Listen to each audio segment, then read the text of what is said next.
Hello guys! Welcome sa ating YouTube channel. Ngayon araw naman, it's vlog number 2 na. Gagawa naman tayo ng lumpia. Homemade lumpia.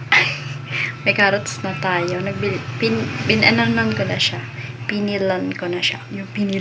Yung tinagalan ko na siya ng dumi. Tapos, magawa tayo na ngayon. Ha? Ano sa iyo, bebe? 25 na. Anong flavor?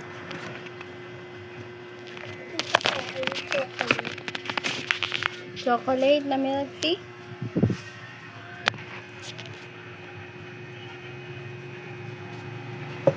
Chocolate na milk tea. Gawa tayo ng order.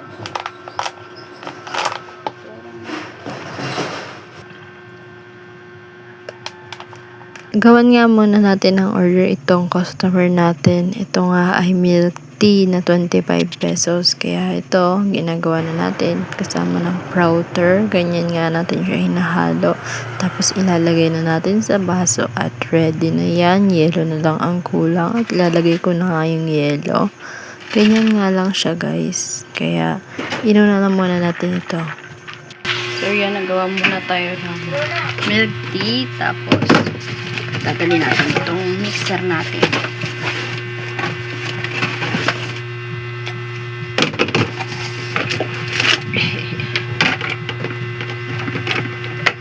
Magagamit natin siya.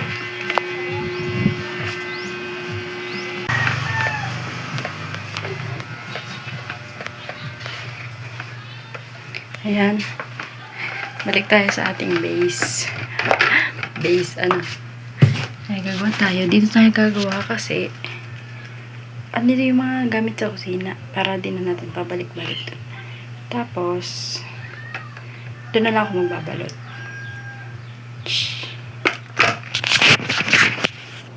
Ihanda na nga natin ng sibuyas, bawang, carrots at i-mix natin yan. Hiniwa at binalatan ko na nga yan sibuyas, bawang, carrots na yan.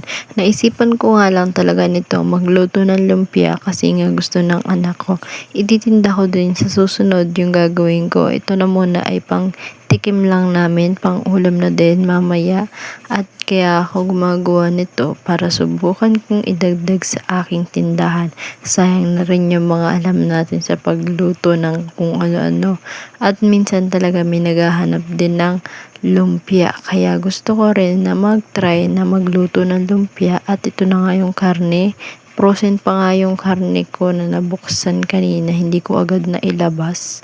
Mas maganda sana na isasabay ko yung karne sa sibuyas bawang para maghalo yung lasa. Kaso nga matigas pa yung karne natin kaya inuna ko muna itong carrots para maghiwa.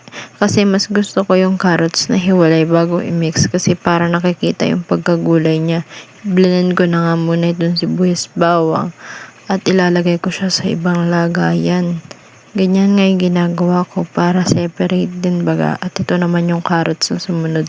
Mas nagustuhan ko kasi nabukod ng carrots. Kasi mas mas nangingibaw yung lasa ng carrots pag magkahiwalay sa karne. At dapat mas maganda rin nakatabi sa sibuyas bawang ang karne. Tapos nilagyan ko na rin ng pampalasa. Nagpaplano ako na magluto ng kung ano-ano sa tindahan kasi medyo nahina na rin ang ating milk tea at nagiging taglamig na nga. Kaya gusto ko sana na may maidagdag pa sa ating tindahan para naman magkaroon tayo ng benta at bumalik yung dati natin benta sa ating milk tea. Bihira na nga yung mag-milk tea dyan, yung mga customer ko na lang na loyal ang madalas ko nakikita na nagbibili sa akin. At yun, kasi masyado na rin taglamig. Namimiss ko nga yung mga gantong karaming order sa akin. Yung mga gulpi-gulping baso. Dati kasi ganyan tayo. Lalo na yung una natin. At yan, tingnan nyo naman yung mga ginagawa ko dyan. Ganyan nga lang pagagawa ko ng milk tea. At ito may pinadagdag pa nga. Tapos ganyan ko lang siya yung nahalo, nakakamiss lang baga pag ganyan. Karami yung bumibili sa iyo. At ngayon kasi nagiging taglamig na kaya ang hirap na ngayon makabenta ng malaki. Pero at least thankful pa rin tayo na meron tayong benta araw-araw kasi nakaka-survive pa naman.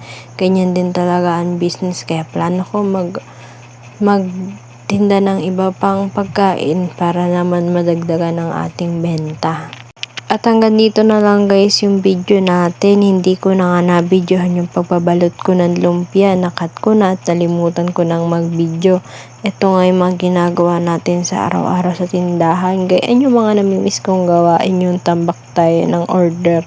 Ngayon kasi pa isa-isa na lang at madalas hapon na lang nagkakatao. Kaya fighting lang tayo sa ating business at lalago din yan. Dadagdagan lang natin ang mga iba pang strategy at bye-bye! Thank you for watching. See you in my next video. Hanggang sa muli!